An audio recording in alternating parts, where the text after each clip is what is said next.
appelés AME sont sans salaire. Tout au long de l'année, ils ont été objets de la surexploitation avec des quotas horaires de 28 voire 30 heures par semaine au lieu de plus 20 heures ou 22 heures comme prévu par les tests selon la catégorie. Et ceci au secondaire. Leurs collègues du cours primaire sont aussi surexploités et mal payés. Dépassés par la situation, ces armées ont donné de la voix dans des mouvements de protestation et le gouvernement du président Patrice Talon-Guillaume en a éjecté au lieu de les écouter et de corriger les mauvais traitements qu'ils subissent, a préféré licencier certains. De même, bientôt 3 ans, les enseignants boycotteurs de l'évaluation, diagnostic radié par le gouvernement, dont vous êtes membres et qui sont en conséquence en chômage et sans salaire. Devant une telle situation, non prévue par les tests réglementaires en vigueur, on note de la part du gouvernement un silence radio sur leur intégration. Par ailleurs, le gouvernement a gardé par devers lui tous les sous qui découlent de leur reclassement, avancement et rappel avant leur radiation en septembre 2019.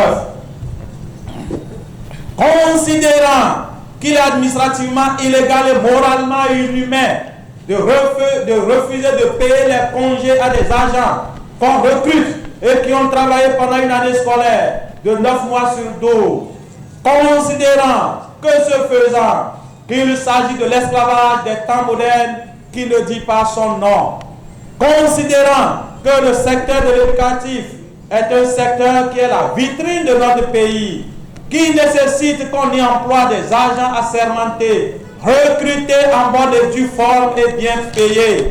Considérant, d'autre part, que les enseignants boycotteurs de l'évaluation diagnostique des 24 août et 7 septembre 2019 n'ont enfreint à aucun test de la République du Bénin organisant le système d'emploi et de fonctionnement du système éducatif. Considérant que l'État béninois est en faute en ne payant pas aux enseignants radiés pour tout ce que découle de leur reclassement, avancement et rappel avant leur radiation en septembre 2019, non. Travailleurs de tous les secteurs d'activité en République du Bénin, réunis en meeting de protestation, organisé par la Fédération des syndicats de l'éducation nationale affiliée à la CSTB, FESEN-CSTB, de ce jour, mercredi du 7 août 2022, élevons une vive protestation contre la situation faite aux AME et aux enseignants radiés.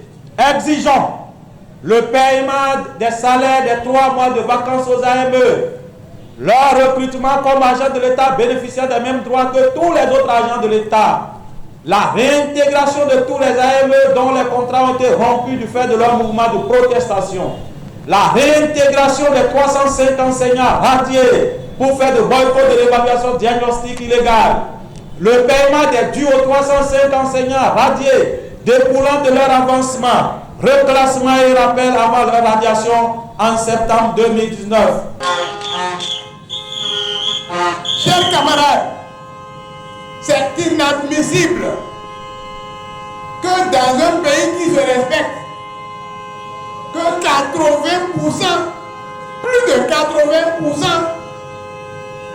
de ceux qui constituent, ceux qui s'occupent des enseignants, soient payés, soient sous-payés, surexploités, et pendant les vacances, ils sont sans salaire. C'est incompréhensible. Il n'y a pas plusieurs textes qui régissent le travail à la fonction publique.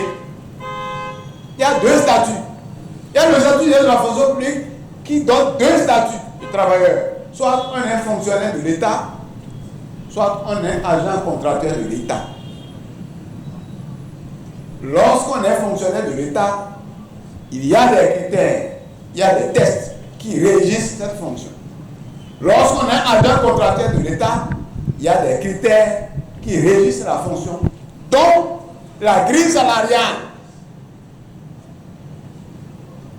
dont la masse salariale au niveau des enseignants. Donc il n'est pas possible qu'on recrute des gens et qu'on prenne un autre test pour dire vous êtes aspirant, vous serez payé à un salaire dont la grille salariale est fabriquée. Le gouvernement qui veut diminuer l'effectif de la fonction publique a demandé de faire composer tous les enseignants, en commençant par le primaire. Nous avons protesté pour dire ça là c'est dangereux. Je me rappelle, j'étais à Genève, j'ai envoyé un message depuis là-bas pour dire aux gens de primaire de ne pas composer. Que j'avais discuté avec les syndicalistes du Niger, ils m'ont dit comment ça s'est passé là-bas. Certains syndicalistes ont dit non, allez composer, ayez confiance. Les gens ont composé.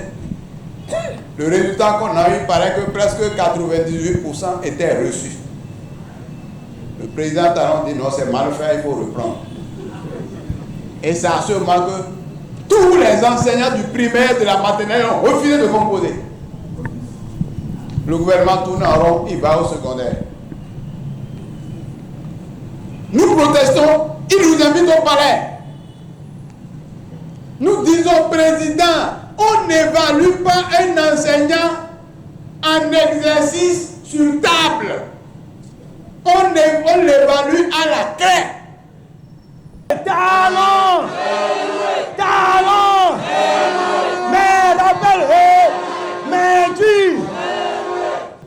Exactement 3 ans que le gouvernement de la rupture a initié une fameuse évaluation pour nous extirper de la fonction publique. Nous lui avons dit non. En ce temps, camarades, il faut que je vous rappelle ceci. On disait, ceux qui allaient échouer, ceux qui n'allaient pas atteindre le seuil de la réussite, allaient choisir le secteur de leur choix, le secteur de leur volonté. J'ai dit en ce temps, moi j'ai choisi être douanier en même temps. C'est pourquoi je n'y vais pas, qu'ils considèrent que j'ai échoué. Qu'ils considèrent que je suis déjà en position d'échec par rapport à leur évaluation.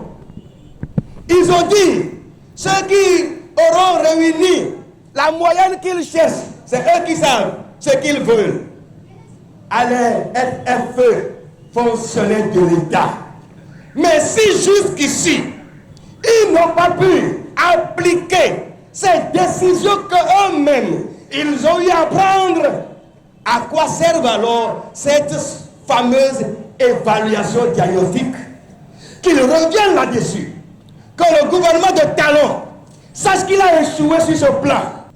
Si Talon nous dit que nous sommes radiés, qu'il nous donne nos rappels, nos droits, nos acquis avant cette évaluation-là. C'est une dette. Et il a intérêt à payer pour signer les chèques de milliards pour les partis politiques de ses amis-là. On n'attend pas la fin de la guerre de l'Ukraine, mais on confisque mes salaires pour payer les partis politiques. Quelle aberration! Ils sont en train de tuer l'éducation. Nous allons toujours les combattre. C'est l'enseignant qui agit sur le mental de l'enfant.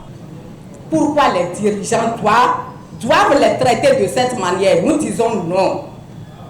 Non pour la simple raison que, non, ils ont galvaudé les termes aujourd'hui. Aspirant, qu'est-ce que ça veut dire? Ça n'existe pas. Les gens sont des professeurs certifiés. Vous savez ce qu'on appelle professeur certifié? Et on leur demande de venir composer pour prendre le titre d'aspirant. Ça ne répond à aucune norme.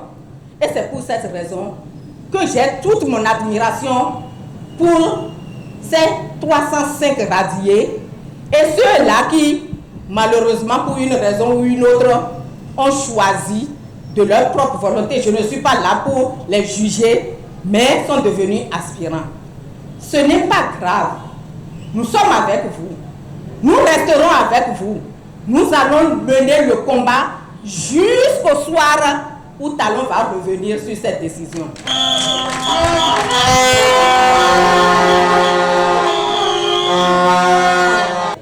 Nous exigeons ici que le gouvernement les invite expressément à prendre part aux journées pédagogiques.